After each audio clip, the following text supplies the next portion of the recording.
Halo sahabat inovasi, kita bertemu kembali pada acara kita One Day One Innovation. Tiada hari tanpa inovasi.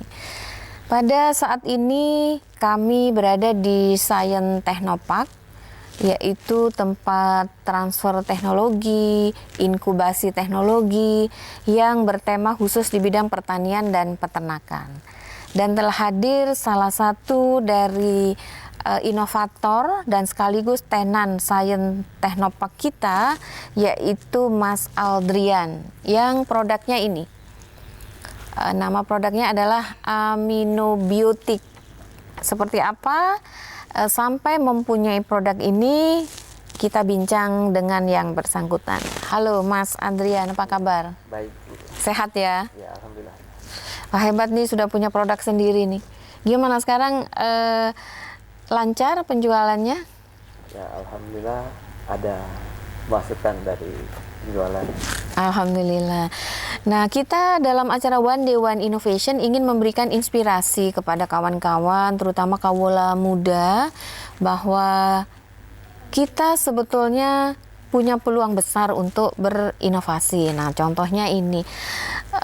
Para pemirsa, Mas Aldrian ini sarjana elektro, tetapi hobi di bidang pertanian, sehingga mempunyai inovasi yang digunakan di bidang pertanian, perkebunan, perikanan, dan peternakan. Ingin tahu bagaimana awal mulanya? Gimana ini Mas? Latar belakangnya sampai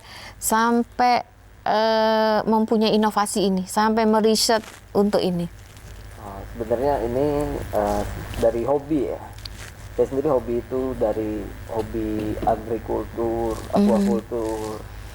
Nah, setelah saya menjalani bertanam, memelihara ikan dan sebagainya itu, saya kemudian berpikir bagaimana untuk menambah hasil, tapi dengan penggunaan pupuk dan atau makan yang minim kayak gitu. Biasanya kan kalau yang kita tahu secara umum orang menggunakan pupuk atau penggunaan pakan dalam beternak. Nah, kemudian saya mencari info lah tentang bagaimana caranya. Ya, kemudian saya dapatkan itu dengan cara perkembangan bakteri di dalam budidaya atau bercocok tanam. Kemudian saya mencari info, saya mencari orang yang mengetahui lebih tentang bakteri ini. Berguru lah ya? Ya, berguru sama Profesor Zaman. Oh. Berarti memang berguru beneran ini ya? Ya, mikroba. Kayaknya kuliahnya salah jurusan deh ini. Iya, kayaknya. Ya, setelah saya belajar ya, kemudian beliau memberi masukan lah bagaimana cara pengembangan mikroba di dalam sistem budidaya maupun bercocok tanam. Karena dengan ini ya mungkin penggunaan pupuk atau nutrisi pada tanaman itu ya berkurang jauh ya. Jadi kalau kita menggunakan ini kebutuhan pupuknya bisa ditekan gitu ya? Bisa ditekan. Selain itu dia juga ramah lingkungan. Ya, karena ini kan bakteri sendiri kan memang bakteri yang berguna untuk pengolahan. Nah, ini implementasinya bisa juga di perikanan dan peternakan? Iya, bisa. Gimana caranya? Ini multifungsi sebenarnya, itu kelebihannya. Ya. Jadi ini bakterinya ini bakteri fotosintesis. Jadi dia berkembang biak dengan fotosintesis. Jadi begitu diaplikasikan pada media, contoh di tanah, dia akan berkembang biak sendiri apabila terkena paparan sinar matahari. Dan dia apabila di dalam pengolahan tanah, dia bercampur di dalam tanah, dia akan mengolah tanah. Kalau di kolam dia juga akan berkembang sendiri dengan matahari. Ya. Kalau di peternakan? peternakan ini dicampur pada pakan atau Oke. pada pemeliharaan budidaya ikan pada pakan. Ya, karena bakteri ini sendiri kan emang bakteri ini belum banyak dikenal, makanya kita sendiri kendalanya di situ. Bakteri dia ini menghasilkan asam amino. Oke. Nah, proses pembuatannya sulit nggak ini? Kalau misalnya ada yang ingin juga belajar untuk membuat, prosesnya apa rumit, memerlukan peralatan khusus gitu? Ya pada pengembbiakannya memang kita harus lebih menjaga tempat pembuatannya kayak gitu. Jadi dia steril. Karena berbasis bakteri tadi ya. Tidak terkontaminasi. Oke. Jadi di rumah atau di tempat produksi ini punya tempat khusus ya untuk produksi ini yang steril? Iya. Juga membuatnya tuh dengan cara yang khusus ya, karena ini kan berfotosintesis. Jadi pengembangan bakterinya itu sendiri dia hanya membutuhkan cahaya untuk berkembang. Lebih kurang. Sebelum ini dijual atau diedarkan, pernah nggak diuji coba dulu, entah kepada ternak ataupun kepada tumbuh-tumbuhan? Ya pernah. Pernah ya? Ini pernah dicoba di padi di Pasaman. Padi. Ya, yang sekarang lagi dalam jalan pengujian di tanaman karet. Kalau karet untuk melihat hasilnya lama ya, tahunan ya? Ya mungkin. Kalau yang tahun juga mungkin ya. Kelihatan ya. Nah kalau yang sudah dicoba di padi, keunggulannya gimana?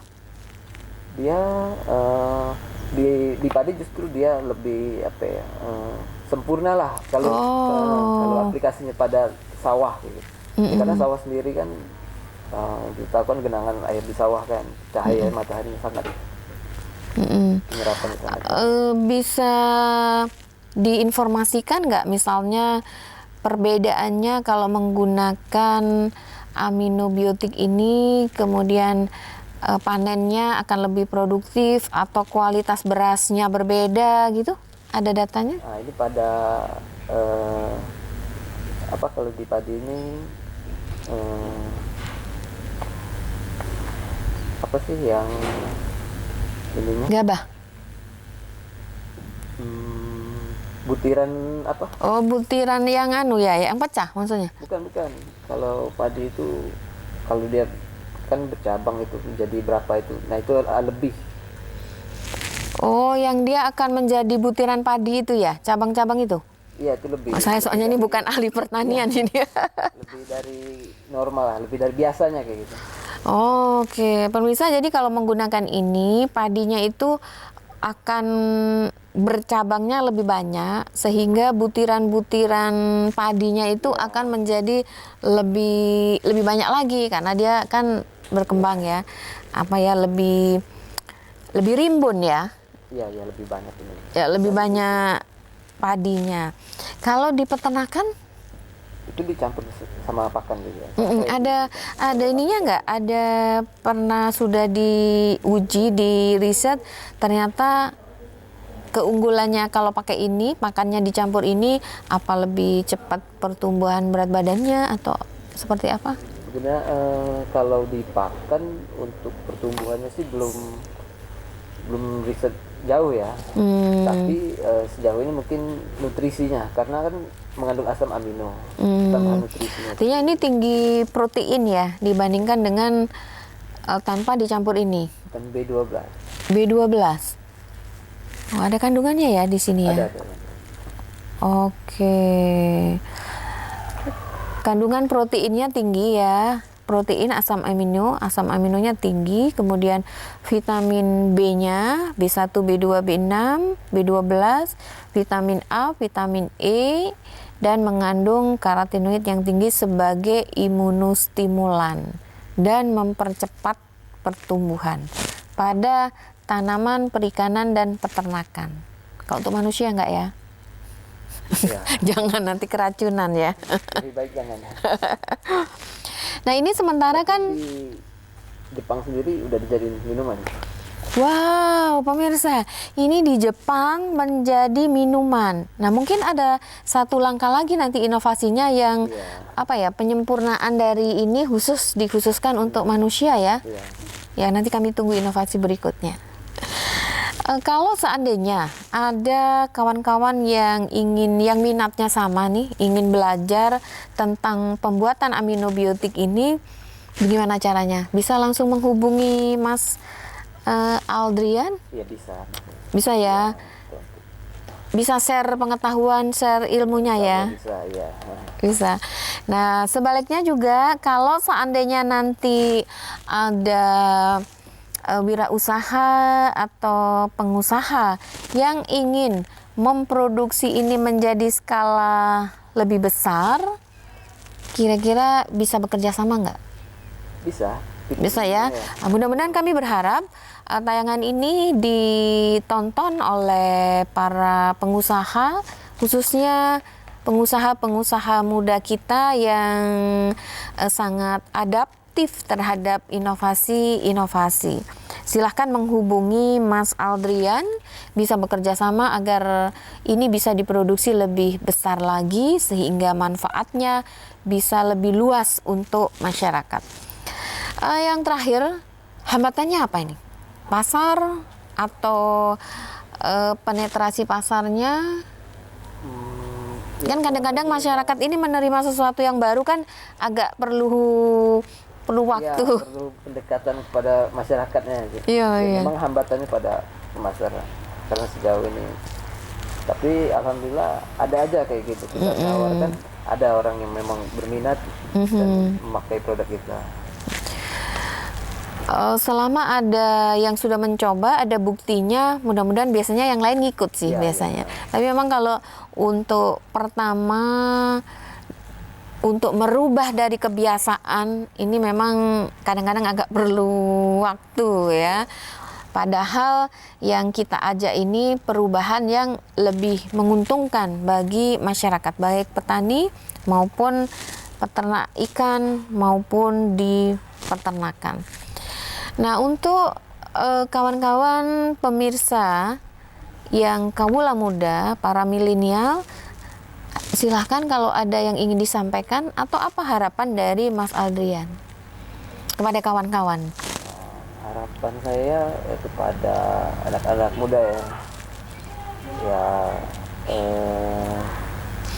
untuk sekarang nggak telat untuk dalam belajar di bidang bioteknologi. Untuk penerapannya bisa diaplikasikan di pertanian. Ini karena saya sendiri berbasis mikroba ya. Ini kalau diaplikasikan ramah lingkungan, membantu. Karena kita sendiri kan selama ini tidak menyadari kerusakan lingkungan. Penggunaan macam bahan-bahan kimia. Dan saya bisa ada satu hal positif yang bisa saya petik dari Mas Aldrian. Banyak sih yang bisa dipetik hal positifnya, tapi paling tidak saya melihat satu ini, bahwa sebetulnya background pendidikan itu membentuk pola berpikir. Jadi jangan hanya kekeh atau terpaku kepada maunya mengerjakan yang sesuai dengan ijazahnya. Kalau kita punya skill lain, kita punya talent yang lain, punya kelebihan yang lain, ya kita kerjakan bersama-sama. Nanti pada akhirnya mana yang akan membawa ke garis kehidupan kita, itu rahasia dari Allah Subhanahu wa Ta'ala. Iya, banyak contoh sekolahnya di jurusan apa, suksesnya di bidang apa. Intinya kerjakan saja apa yang ada di depan kita dan jangan bosan-bosan untuk berinovasi. Saya kira kita sampai di sini dulu bincang kita dengan Mas Aldrian, dan kita tunggu nanti inovasi berikutnya. Mudah-mudahan sudah ada aminobiotik untuk manusia ya. Kalau Jepang bisa, kenapa enggak? Kita bisa juga dong. Mungkin kan kalau di masyarakat sendiri, kalau kita perkenalkan, kita ragu dengan produk baru. Padahal kalau kita lebih dapat memberi pengetahuan kepada masyarakat, ya insya Allah bisa. Jadi produk ini udah ada sertifikat dari laboratorium jadi. Ya, ini sudah bersertifikat, kalau sudah diinkubasi di Science Technopark, berarti persyaratan ilmiahnya sudah terpenuhi. Jadi jangan takut untuk berubah ke arah yang lebih baik. Karena kadang-kadang kan, biasanya saya seperti ini. Biasanya seperti ini. Jadi jangan pernah berubah untuk merubah kebiasaan kita ke arah yang lebih baik. Gitu. Sahabat inovasi, kita cukupkan sampai di sini bincang kita dengan Mas Aldrian. Jangan lupa kita punya jurus 4S. Setiap orang adalah inovator, setiap masalah peluang inovasi, setiap solusi harus sinergi, dan setiap inovasi harus konkret hasilnya. Nih contohnya, konkret. Sampai jumpa.